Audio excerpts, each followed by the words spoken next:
Un aviso antes de empezar. Este episodio contiene menciones de abuso sexual, violación y abuso infantil.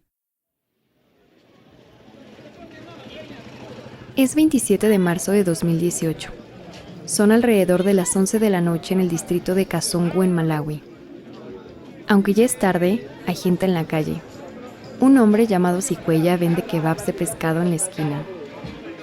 Desde uno de los bares cercanos suena música, y un joven, Henry, está haciendo de DJ.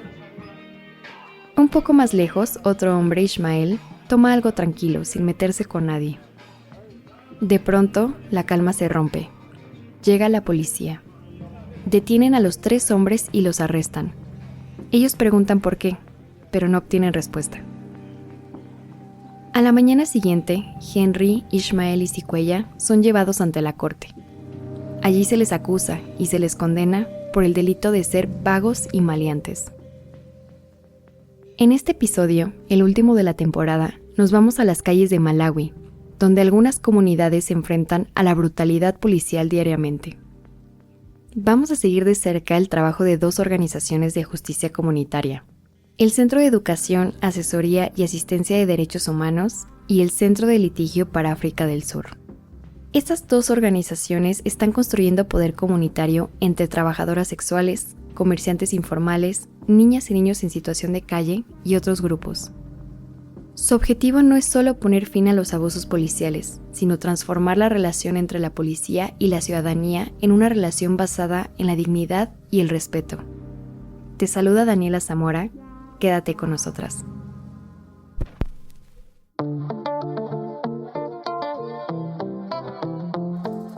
Bienvenidas, bienvenidos y bienvenides a La Olla Colectiva, un podcast en el que exploramos historias, estrategias y recetas para avanzar hacia la justicia social y generar cambios estructurales en diversos rincones del mundo.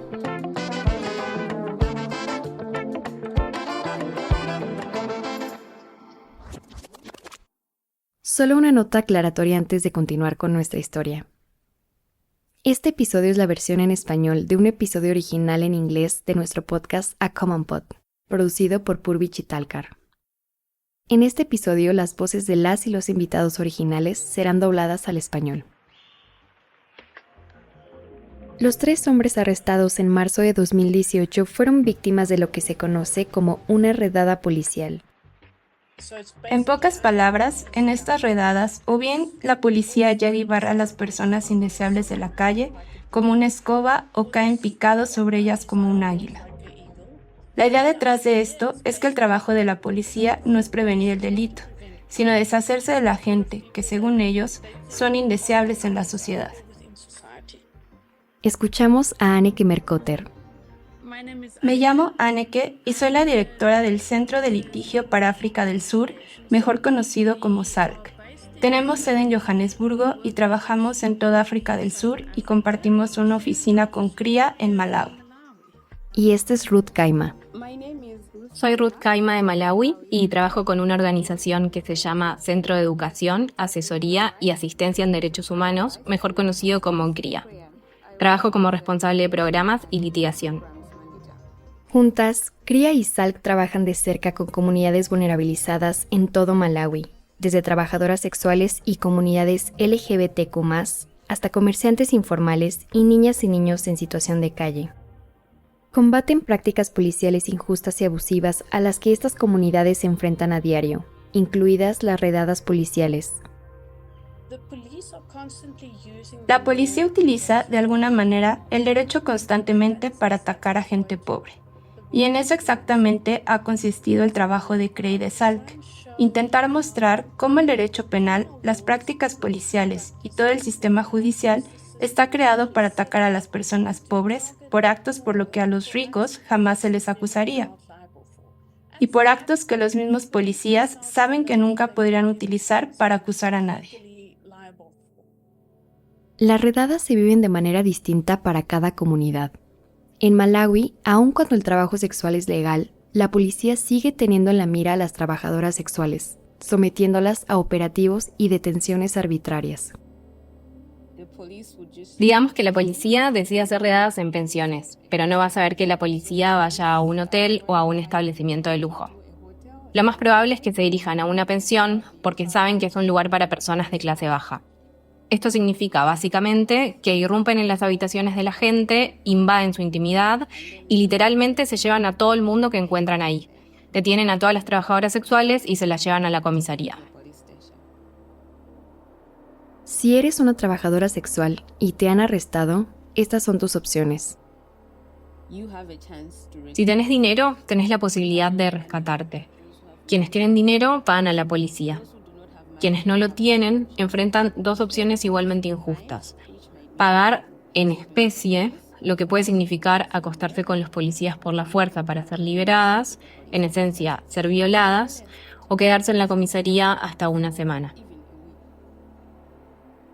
En el caso de las personas que comercian en la informalidad, la policía suele llevárselas y confiscar todo lo que tengan. Incluso las niñas y niños que viven en situación de calle son blanco de estos operativos. Ruth y Anneke llevan más de 13 años acompañando a estas comunidades. Su compromiso no solo es constante, sino también es profundo. Cuando me uní a CRIA, la mayor parte del trabajo que hacíamos era ayudar a personas en prisión y a quienes estaban dentro del sistema de justicia penal. Y lo que más me sorprendió fue que la mayoría de la gente con la que trabajábamos era muy pobre y no tenía acceso a representación, asesoría o asistencia jurídica, a no ser que fuera a través de promotores jurídicos. Eso fue lo que me impulsó a seguir mi carrera legal, no solo para dar información, sino para brindar asistencia completa, representación legal.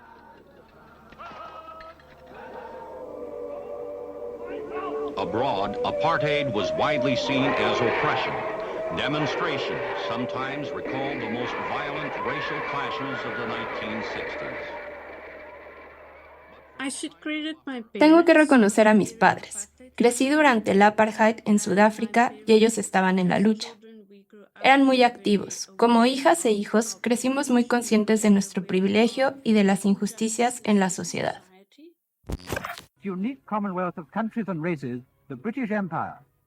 Si observas a las antiguas colonias británicas, y hay muchas en África, todas ellas adoptaron la llamada Ley de Vagancia del Reino Unido de 1824.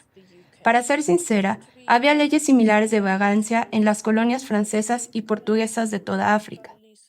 Así que básicamente, toda África tenía leyes de vagancia. Estas leyes buscan criminalizar a toda aquella persona que se encuentra en un lugar en el que no debería de estar. On the other side of the globe is another bright jewel in the Empire Crown. South Africa. Shouting freedom and we want Banda now, give us Banda, the demonstrators... El 6 de julio de 1964, lo que bajo el dominio británico era conocido como Nyasaland, declaró su independencia como Malawi. Pero 60 años después, el colonialismo sigue presente en forma de leyes antiguas y prácticas de las instituciones del Estado. En la etapa postcolonial, estas leyes siguieron aplicándose por la policía. Y la razón es que son tan ambiguas que permiten cualquier cosa. Pero avancemos hasta 2018, a la historia de los 3 hombres con los que comenzamos este episodio: Henry, Ishmael y Siquella. En este caso en concreto, la policía arrestó a 3 jóvenes junto a otras personas esa misma tarde como parte de una redada, y fueron acusados de lo que se conoce como vagos y maleantes. Ese delito era básicamente haber sido encontrados en un lugar en el que había una sospecha razonable de que tuvieran una intención delictiva. Ninguno de ellos estaba ahí con fines ilícitos. Simplemente estaban haciendo lo que iban a hacer esa tarde, todo normal, nada deshonesto ni nada parecido. Y cuando CRIA los encontró en la comisaría, intentó asegurarse que sus casos avanzaran, lo que eventualmente llevó a presentar una demanda constitucional. La demanda constitucional que CRIA y SALC presentaron tenía 2 partes. Primero, impugnaba el delito de vagos y maleantes. Segundo, impugnaba la práctica de las redadas, las detenciones masivas sin causa probable. Arrestaban gente al azar en lugares diferentes a lo largo de la noche, y al día siguiente los llevaban a la corte para que se declararan bajo un mismo delito en conjunto. Así que, en términos de procedimientos penales, eso es completamente ilegal. Pero ocurre porque se trata de personas pobres, sin representación legal, que no van a oponerse. Este caso tenía todos los elementos para convertirse en un hito en Malawi. Este caso supuso un inmenso avance, no solo para estas personas, que eran las principales víctimas, sino para toda la sociedad malauí.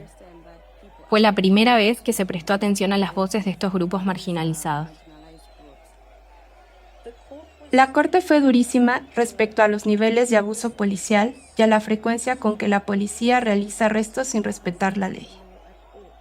El 8 de noviembre de 2022, 4 años después de que los 3 hombres fueran arrestados, el Tribunal Superior falló que las detenciones masivas eran anticonstitucionales. Le dio al Parlamento 2 años para reformar las leyes de vagancia y cualquier otra ley aplicada de forma similar. Fue una gran victoria. Lawyer for the applicants, Chigondi Josie of Southern Africa Litigation Center, expressed happiness, adding the rights of people must be respected at all costs. The court has given a declaration that the police sweeping exercise, it is unconstitutional and it violates human rights. Escuchamos la reacción a una victoria histórica en los tribunales, que reconoce que las redadas policiales son inconstitucionales y que violan los derechos humanos. Sin embargo, Henry, Ishmael y Siquella no llegaron a ver esta victoria. La parte triste es que los hombres implicados murieron por distintas causas antes de que saliera la sentencia. Así que no llegaron a experimentar o sentir lo que es lograr justicia ahora que había llegado. Creo que es una de esas tristes realidades que muestra que cuando la justicia se retrasa demasiado, es casi como negar justicia, especialmente a los grupos vulnerabilizados. En el mundo de la justicia comunitaria, una sentencia judicial rara vez marca el final de la historia, más bien suele ser el comienzo. En este caso, las comunidades tenían ahora una nueva tarea: asegurarse de que el Parlamento modificara las leyes tal como lo había ordenado el tribunal, y una vez hecho eso, vigilar que las leyes realmente se cumplieran. Pero mientras tanto, los abusos policiales contra grupos marginalizados seguían ocurriendo. Uno de esos casos llegó hasta Ruth, gracias al trabajo de una promotora jurídica llamada Grace.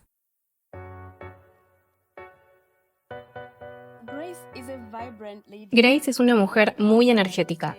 Si le preguntas qué es lo que la motivó a dedicarse a este trabajo, a acompañar niños y niñas en situación de calle, cuenta que en la iglesia católica a la que asistía participaba en un programa de servicio comunitario. Hacían labores de caridad y fue ahí donde se encontró por primera vez con algunos de estos niños.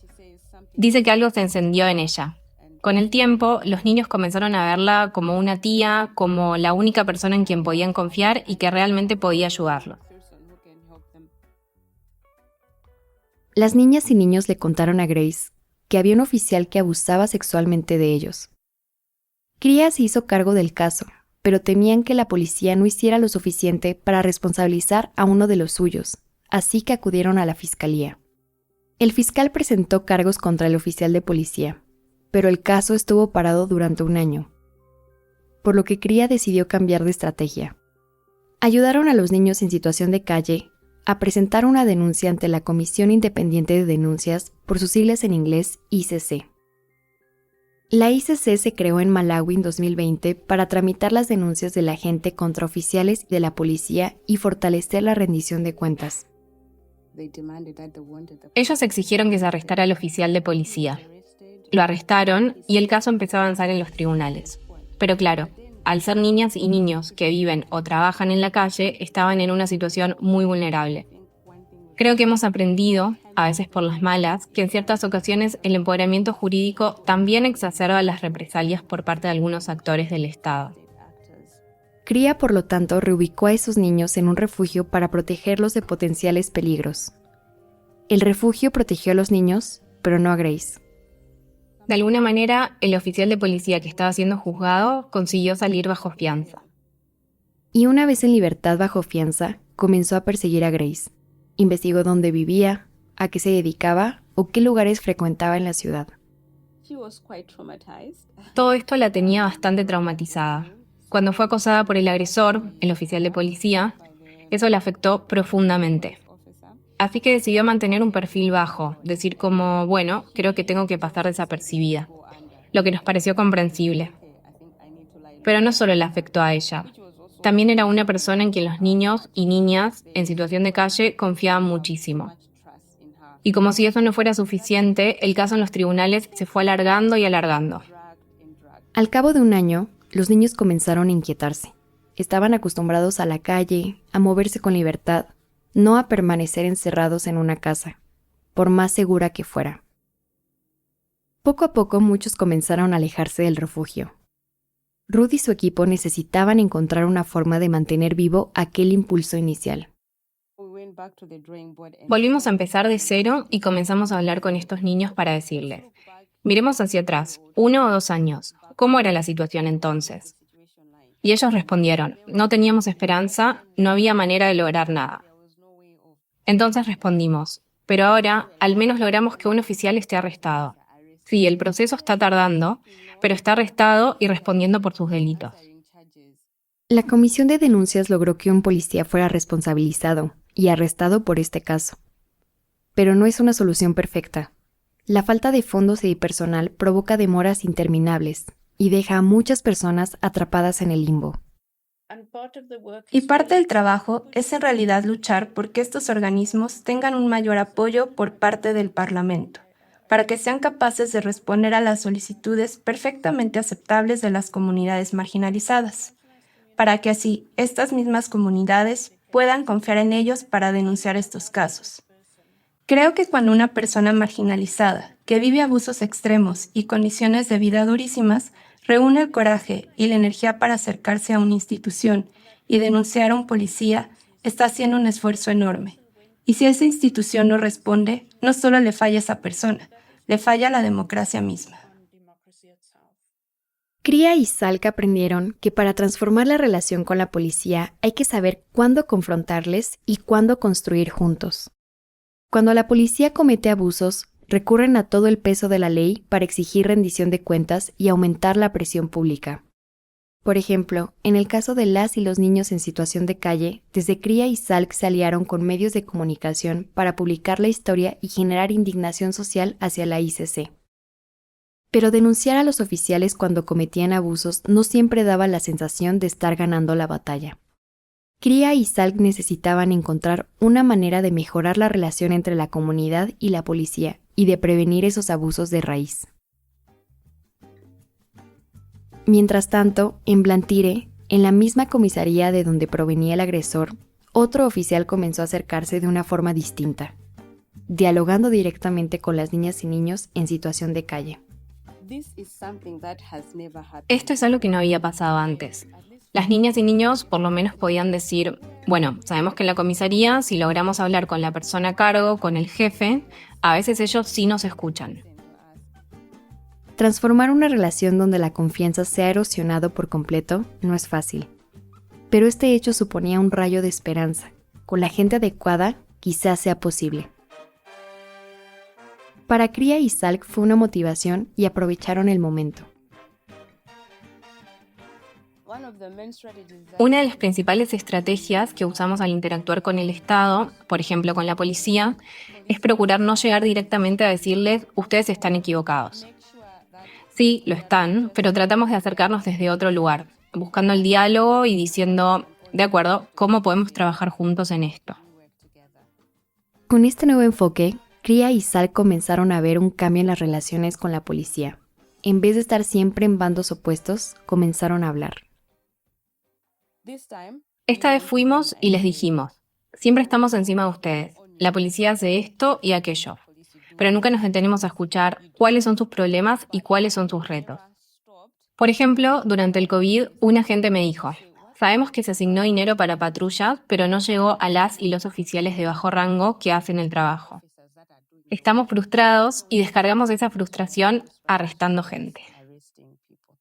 También se preguntaban qué pasaría si la policía y los miembros de la comunidad hablaran y se escucharan mutuamente. Así que lo intentaron con las trabajadoras sexuales.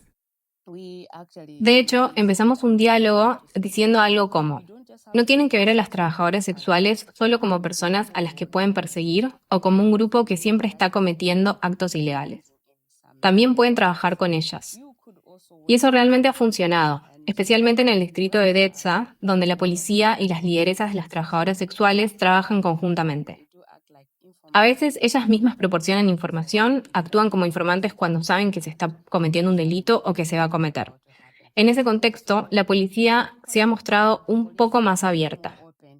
Cría y Sal comprendieron que el papel de aliadas y aliados individuales dentro de un sistema es fundamental. Incluso cuando las instituciones en general no responden, una sola persona dentro de ellas puede marcar la diferencia. Ese vínculo puede abrir espacios de diálogo y generar comprensión entre agentes y comunidades vulnerabilizadas. Esas relaciones no surgen de la noche a la mañana, requieren tiempo, constancia y cuidado. Por eso, Cría y Salk han apostado por un enfoque a largo plazo, construyendo poco a poco la confianza necesaria para transformar esas dinámicas desde adentro. Generalmente cuando van a esa comisaría, lo primero que se encuentran es un oficial de bajo rango en la recepción.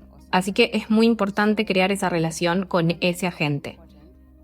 Una estrategia que usamos cuando trabajamos con la policía es dejar muy claro que se trata de trabajo, un trabajo estrictamente profesional. Así que si voy a hablar con vos para dar seguimiento a un caso, no te estoy atacando como persona, te estoy cuestionando en tu rol de oficial y a la policía como institución. Porque hoy ese agente puede que tenga un rango bajo, pero dentro de 2 o 3 años tal vez le hayan ascendido. En 10 años quizás esté en la oficina regional, y puede que quizás algún día llegue a inspector general de la policía. Son relaciones que tienden a crecer con el tiempo, y una vez que han crecido, aprovechamos esas relaciones. Pero lo más importante es que siempre que necesiten nuestra ayuda, también nos aseguramos de estar ahí. Cuando la policía hace algo que es muy positivo, hacemos tanto ruido como cuando pedimos cuentas. Ese equilibrio sostiene la relación.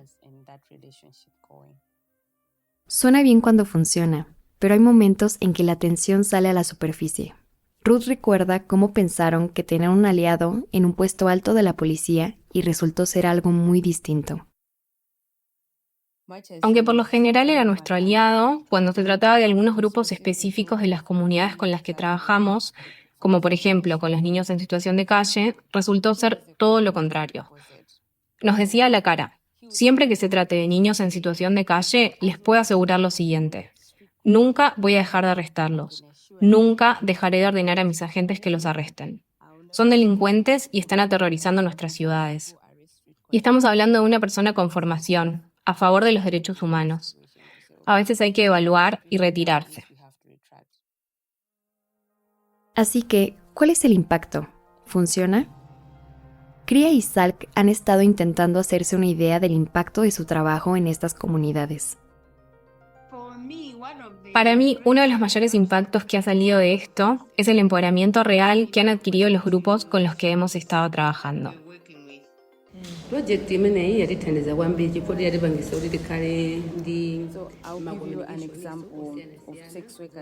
Te comparto un ejemplo de lo que ha pasado en DETSA, donde las trabajadoras sexuales se han empoderado.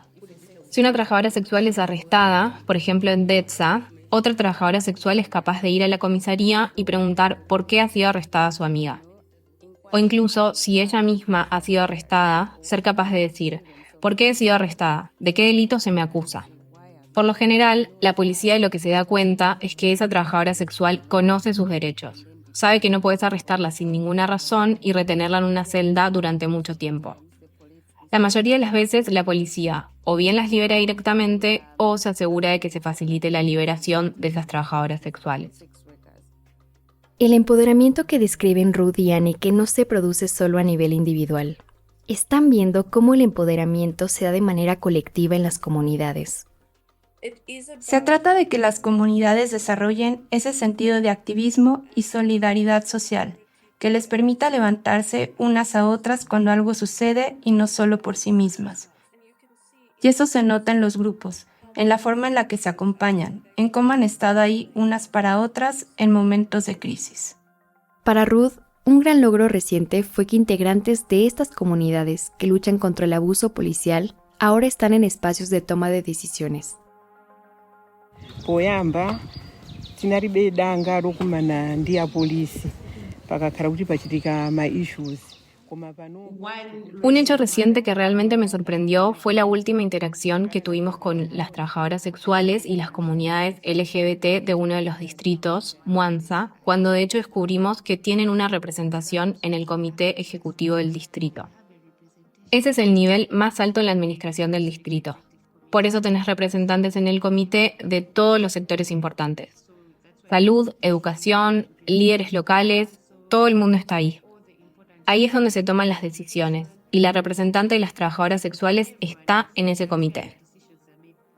Para mí fue, wow, esto es muy importante. Así que no es solo de que tengan acceso, por ejemplo, a la policía, sino de que sean reconocidas a nivel de distrito. Para mí es súper importante, es una gran victoria. Ese creo que fue uno de los mayores puntos de inflexión que puedo recordar. Aunque el empoderamiento jurídico ha supuesto un gran impacto sobre el poder de la comunidad, ¿qué sucede con la policía? ¿Ha cambiado su comportamiento? Supongo que la respuesta es sí y no, dependiendo de la situación y del tipo de agentes de policía con los que tengas que tratar. Lo que hemos visto que funciona con más éxito frente a un enfoque más hostil o un enfoque en el que solo nos quejábamos es construir relaciones. Y puede que sea mucho más duro, pero la investigación ha demostrado que es mucho más efectivo a la hora de provocar un cambio a nivel local. La última vez que tuvimos un encuentro con niños en situación de calle, fueron capaces de decir: por más que sigamos enfrentándonos a abusos por parte de la policía, al menos ahora sabemos que hay algunos policías buenos, especialmente entre los mandos altos. A veces los problemas vienen de oficiales de bajo rango, pero al menos fueron capaces de decir: ahora sabemos que importamos. Ha habido éxitos, pero el trabajo necesario para lograrlos lleva tiempo, y las comunidades deben sumar esta lucha por la justicia a su lucha diaria por sobrevivir. Todos los grupos con los que trabajamos han normalizado la violencia. Para muchas personas, lo más urgente es poder llevar comida a la mesa. Si las arrestan en el camino o si sufren abusos por parte de la policía, no es que no quieran denunciarlo, sino que hacerlo les quita tiempo para trabajar y generar ingresos. Incluso asistir a una reunión colectiva implica dejar de ganar dinero. Y para mí, la pregunta es: ¿cómo logramos que los mecanismos de denuncia comprendan esas decisiones cotidianas que la gente tiene que tomar? ¿Cómo hacemos que sean más accesibles, más ágiles y realmente respondan a esas realidades? En esta serie de podcast hemos escuchado una y otra vez cómo las comunidades luchan contra viento y marea cuando el proceso es largo y los desafíos abrumadores. Sienten frustración y a veces pierden la esperanza. Hemos escuchado también cómo organizadoras comunitarias y activistas luchan por encontrar maneras de sostener la participación de las comunidades. ¿Pero qué pasa con estas activistas? Le preguntamos a Ruth si se cansa. Hizo una larga pausa antes de responder.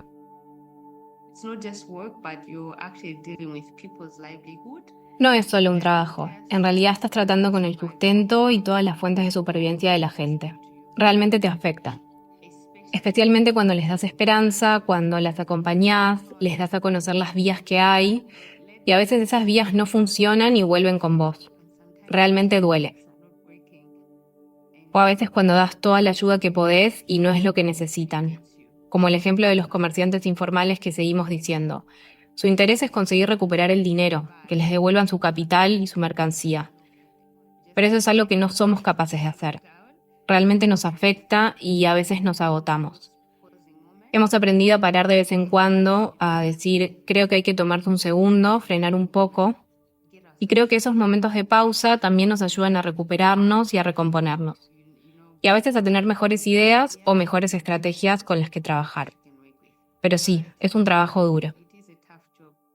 Ruth y Anneke son parte de la Grassroots Justice Network, donde miles de defensoras y defensores de derechos de todo el mundo avanzan juntos y aprenden los unos de los otros. Esta comunidad les aporta inspiración y fuerza.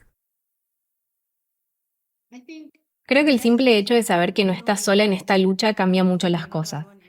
A veces sentís que estás enfrentando los obstáculos por tu cuenta y luego escuchás lo que otras organizaciones viven, los contextos políticos tan difíciles en los que trabajan y aún así siguen adelante.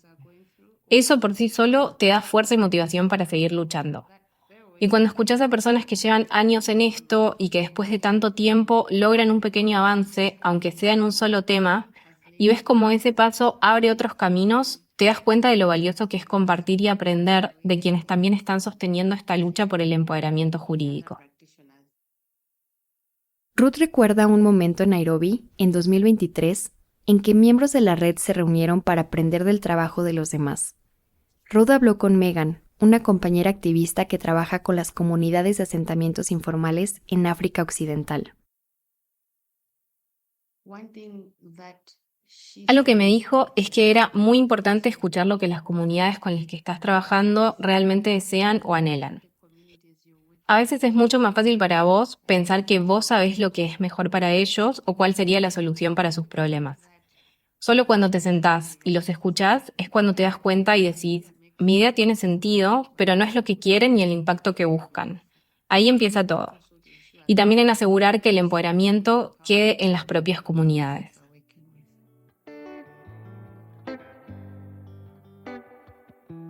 Cuando iniciamos este podcast, queríamos descubrir recetas innovadoras para la justicia social dentro de la Grassroots Justice Network. Estrategias que están utilizando las personas que trabajan en empoderamiento jurídico para construir poder comunitario y darle voz a la gente en la toma de decisiones que afectan sus vidas. En cada historia, las activistas también han compartido recetas de comida que simbolizan la lucha y la historia y que les inspiran. Por eso, para este último episodio de la temporada, teníamos que preguntarles a Anneke y Ruth por su receta preferida.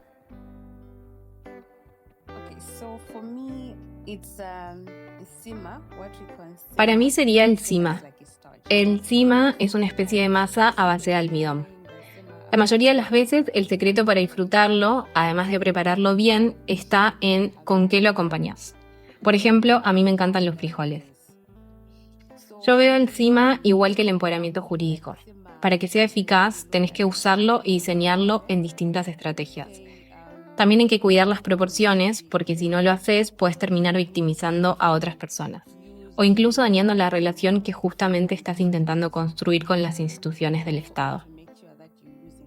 Y al mismo tiempo, así como el sima depende de con qué lo sirvas, el empoderamiento jurídico también depende de encontrar los aliados adecuados.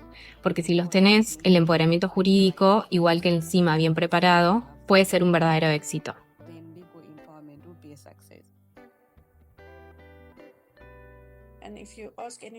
Si preguntas qué comer en Malawi, te dirán, ¿ya probaste el chambo? Es un pescado con tantas espinas que disfrutarlo, llegar a la parte con la carne, requiere paciencia.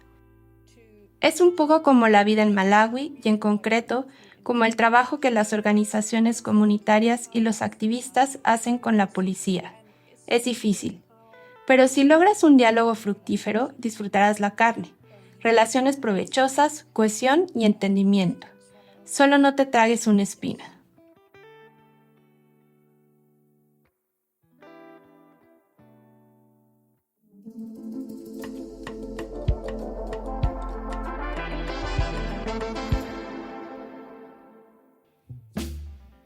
Este episodio en español fue conducido por mí, Daniela Zamora, con el apoyo de Luciana Berkovich y Marta Almela.